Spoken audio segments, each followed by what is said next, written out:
السلام علیکم ورحمۃ اللہ وبرکاتہ۔ کیا حال ہے سب کا؟ الحمدللہ الحمدللہ، اللہ کا بہت احسان ہے۔ نحمدہ ونصلی علی رسولہ الکریم، اما بعد فاعوذ باللہ من الشیطان الرجیم، بسم اللہ الرحمن الرحیم۔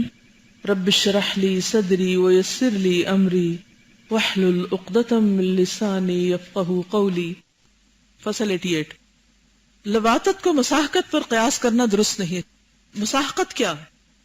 مساحقت جو ہے نا سحاق سے ہے۔ سحاق میں ایک عورت کا کسی عورت کے ساتھ جسمانی تعلق قائم کرنا، کسی مرد کے ساتھ وطی کرنے کو دو عورتوں کی مساحقت پر قیاس کرنا قیاس مع الفارق اور فاسد ترین قیاس ہے۔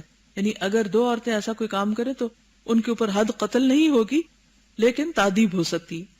وہاں علاج اور دخول متصور نہیں، کیونکہ عورت کے ساتھ ویسے نہیں کر سکتی جیسے مرد کے ساتھ کرتا ہے، بلکہ یہ ایسا ہے جیسے ایک مرد دوسرے مرد سے بلا علاج و دخول کے مباشرت کر لے۔ علاوہ ازیں بعض احادیث مرفوعہ میں بھی وارد ہے، اذا اتت المرأة فہما زانیتان، عورت سے اختلاط کرے تو وہ دونوں زناکار ہیں، لیکن اس میں حد لازم نہیں آتی کیونکہ اس میں علاج اور دخول متصور نہیں، یعنی نہیں ہو سکتا۔ گو اس پر زنا کا اطلاق ہوتا ہے، مگر یہ اسی قسم کا زنا ہے جیسے آنکھ، قدم اور زبان وغیرہ کا زنا ہوا کرتا ہے۔ یہ امر جب ثابت اور واضح ہو گیا تو سمجھ لیجئے کہ تمام مسلمانوں کا اس پر اجماع اور اتفاق ہے کہ اپنے مملوک اور غلام کے ساتھ لواطت کرنا ویسا ہی ہے جیسے کسی اور کے ساتھ لواطت کرنا۔ جن لوگوں کا خیال ہے کہ اپنے مملوک اور غلام کے ساتھ لواطت جائز ہے اور وہ اس آیت سے استدلال کرتے ہیں، لوگ اپنی شرمگاہوں کی حفاظت کرتے ہیں سوائے اپنی بیویوں اور اپنی باندیوں کے، اس صورت میں ان پر ملامت نہیں۔ جو لوگ مملوک باندی پر مملوک غلام کو قیاس کرتے ہیں وہ کافر ہیں، وہ اللہ کے حکم کا انکار کرتے ہیں، کیونکہ یہاں عورتوں کی بات ہو رہی ہے، مرد لڑکا غلام کی بات نہیں ہو رہی کہ اس کے ساتھ لواطت کو جائز قرار دے دیں۔ ایسے لوگوں سے توبہ کرنے کا مطالبہ اسی طرح کیا جائے گا جیسے مرتد سے توبہ کرنے کا، اگر توبہ کر لے تو ٹھیک ورنہ اسے قتل کر دیا جائے۔ اپنے مملوک اور غلام سے لواطت کرنا گناہ ہے، اس کا وہی حکم رہتا ہے جو غیر کے مملوک اور غلام کے ساتھ لواطت کرنے یا غیر مملوک سے لواطت کرنے کا ہے۔ بہرحال یہ جو آیت انہوں نے یہاں پر کوٹ کی ہے، یہ اصل میں خلاصہ ہے اس ساری گفتگو کا جو اب ہوئی، جس میں لواطت، چوپائے کے ساتھ بدفعلی یا عورت کو عورت کے ساتھ اس قسم کا کوئی غلط حرکت کرنا، ان سب چیزوں کا خلاصہ اور لب لباب کیا ہے کہ جنت ان لوگوں کے لیے ہے جو اپنے جنسی معاملات میں حدود الہی کا خیال رکھتے ہیں، اور جو نہیں رکھتے فَمَنِ ابْتَغَى وَرَاءَ ذَلِكَ فَأُولَئِكَ هُمُ الْعَادُونَ۔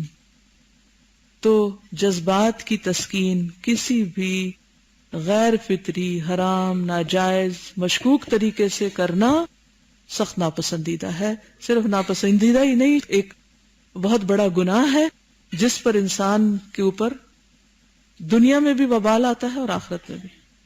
لہذا اس سے توبہ کرنا اور اس سے باز آنا انتہائی ضروری ہے۔ اس میں کسی کو کسی قسم کو کوئی شک کو شبہ ہونا نہیں چاہیے کہ جائز حلال طریقہ ایک ہی ہے اور وہ شادی ہے، دیٹس اٹ، اس سے اوپر نیچے کچھ نہیں، کوئی اور طریقہ جائز نہیں۔ جی، اگر دیکھا جائے تو نفس کی لذت دو چیزوں میں ہے، ایک گناہ کرنے سے لذت ملتی ہے اور دوسری لذت اللہ کے ذکر میں ہے۔ تو اب جس چیز کو بھی آپ پسند کر لیں اپنے لیے۔ اصل میں انسانوں کا انتخاب ہو رہا ہے نا دنیا میں سے کہ کون جنت کے لائق ہے۔ قد افلح المؤمنون الذین هم فی صلاتهم خاشعون والذین هم عن اللغو معرضون والذین هم للزکاة فاعلون والذین هم لفروجهم حافظون الا على ازواجهم او ما ملكت ايمانهم فانهم غیر ملومین فمن ابتغى وراء ذلك فاولئک هم العادون۔ اور پھر یہ کہ اولئک هم الوارثون الذین یرثون الفردوس هم فیہا خالدون۔ تو جنت الفردوس کی وراثت انہی کے لیے ہے جن کا یہ کردار ہو۔ اور اگر کوئی ان چیزوں میں ڈنڈی مار رہا ہے اور ان چیزوں میں غلط رستے پر چلا ہوا ہے تو وہ اپنے لیے جنت کی راہیں مسدود کر رہا ہے، کیونکہ کوئی بھی ناپاک طریقہ انسان کو غلط راہوں پہ لے جاتا ہے اور غلط انجام تک پہنچاتا ہے. اس میں کوئی ایسا لوپ ہول نہیں ہے اس قانون میں یا اس حکم میں کہ انسان کسی بھی حرام چیز کو یا غلط چیز کو اپنے لیے کسی بھی تعویل کے بنا پر کہ پھر ہم بھی تو انسان ہیں, شادی نہیں ہوتی تو پھر ہم کیا کریں, شوہر ہمارا حق نہیں دیتے تو ہم کیا کریں. نہیں, یہی تو ہر انسان کا امتحان مختلف ہے. کسی کی شادی نہیں تو کسی کی جاب نہیں تو کسی کے بچے نہیں تو کسی کے پاس کوئی اور مسئلہ ہے. تو دنیا چونکہ امتحان ہے, اس لیے اس امتحان میں ہر انسان کو کسی نہ کسی کمی سے دوچار کیا گیا ہے اور اس کا وہی ویک پوائنٹ اس کے لیے سخت امتحان بنتا ہے. اور یہی پھر صبر اور اجر کی توقع رکھتے ہوئے انسان جب حرام سے بچتا ہے تو ہی کامیاب ہو سکتا ہے. السلام علیکم. وعلیکم السلام. استاذہ, اس بارے میں واقعی لوگ سوال کرتے ہیں اور وہ سمجھتے ہیں کہ اس کے بارے میں کوئی واضح حکم نہیں ہے. تو آج یہ جو آیات اور احادیث آئی ہیں, ضرورت اس بات کی کہ پوسٹر بنا دیا جائے اور وہ بہت زیادہ عام کیا جائے, کیونکہ یہ سوال مجھ سے بھی کچھ لوگوں نے کیا اور وہ اس کا قرآن و سنت سے جواب چاہتے ہیں.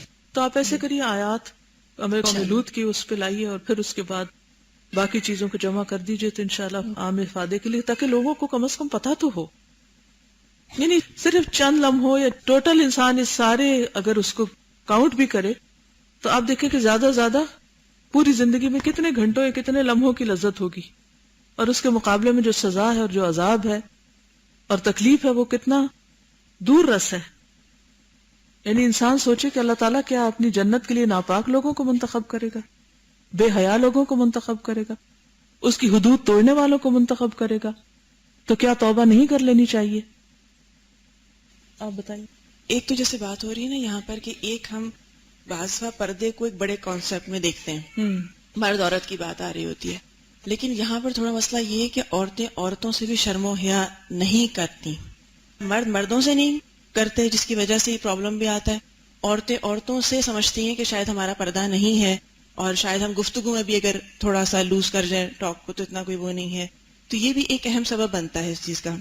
دوسری بات یہ کہ شاید بچوں سے بھی اب بہت کھل گئے ہم, جس کی وجہ سے وہ جو ایک شرم و حیا کا ایک حجاب تھا وہ اٹھنے کی وجہ سے بھی جب ہم آپس میں کر لیتے تو بچہ جواب میں ہم سے نہیں کرتا, وہ کہیں اور کرتا ہے, وہ والی بات جو ہوتی ہے کہ حیا اور ایمان تو ساتھ ساتھ ہیں. آپ جی, اس میں دو باتیں میں کہنی تھی. پیرنٹس عام طور پر جہاں بچیوں کے پیرنٹس ہوتے ہیں تو اپنے لڑکوں کے حوالے سے تو ماں باپ جو ہوتے ہیں وہ تھوڑا بہت کیئرفل ہوتے ہیں, لیکن بچیوں کے ساتھ دوستی کے حوالے سے بالکل کھلا چھوڑ دیتے ہیں. ان کو نہیں پتا ہوتا کہ ہماری بچی کس طرح کی بچی کے ساتھ اٹھ بیٹھ رہی ہے.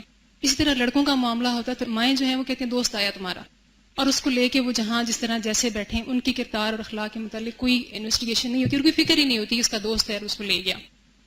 اور اسی طرح کچھ لوگوں کی ایسی آپس میں یعنی ایک ہی جنس کے لوگ, ان کی آپس میں اتنی اٹیچمنٹ ہو جاتی ہے کہ وہ ایک دوسرے کے بغیر اٹھنا بیٹھنا سونا ان کے لیے مشکل ہو جاتا ہے. اگر ان کو کہا جائے کہ آپ اپنا بیڈ ادھر سے ادھر ہٹا لیں تو وہ اٹیچمنٹ ہو جاتی ہے, اور اس کو پھر وہ محسوس کرتے ہیں کہ اگر ہٹایا جائے تو کہتے ہیں کہ شک کیا ہے, اور نہ ہٹایا جائے تو اتنی زیادہ اکٹھا, یعنی وہ کوئی ایک دوسرے سے الگ ہونا برداشت نہیں کرتے. تو وہ کس چیز کے زمرے میں آئے گا؟ اگر وہ اسی خرابی کی طرف جا رہا ہے تو ظاہر ہے کہ جو راستہ جا رہا ہے اور جو اسباب ہیں وہ اسی میں شمار ہو جاتے ہیں. پھر جزاکم اللہ خیرا. سبحانک اللہم و بحمدک نشہد ان لا الہ الا انت نستغفرک و نتوب الیک. السلام علیکم و رحمۃ اللہ وبرکاتہ.